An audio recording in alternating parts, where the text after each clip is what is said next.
Welcome to Dejobnik.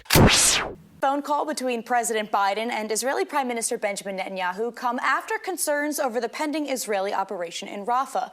The White House said they discussed two key areas where tension has reportedly escalated in regards to getting more humanitarian aid into the region and Israel's future plans.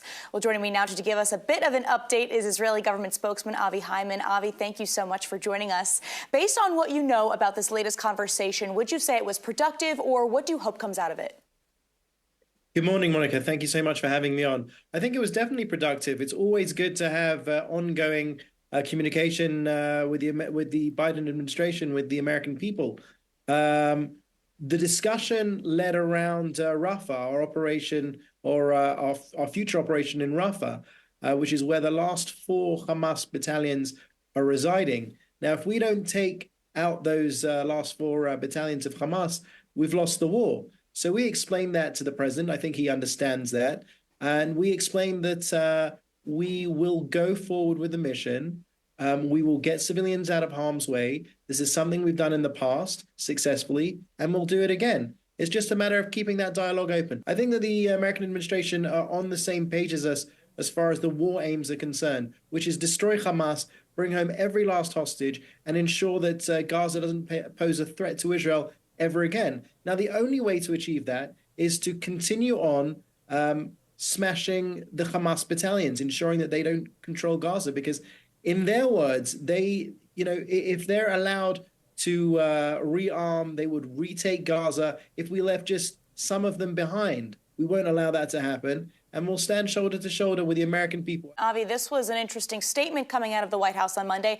Jake Sullivan made a claim that Israel is interfering with American politics. Take a listen if we have that thought. You have the Prime Minister speaking on American television about his concerns about Americans interfering in Israeli politics. And then your question is, should Americans be speaking into Israeli politics, which in fact, we don't do nearly as much as they speak into ours. But that's not a constructive answer to your question. It's just an observation.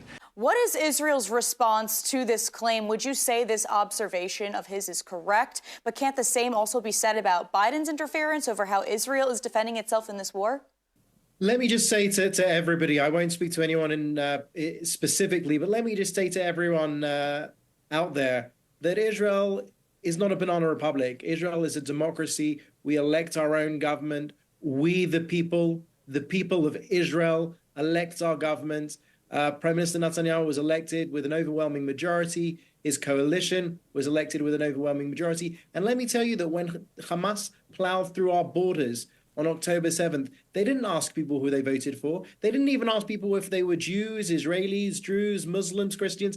They killed every Israeli in sight if they weren't raping or worse. So we are not involving ourselves. We're not going to wade into American politics.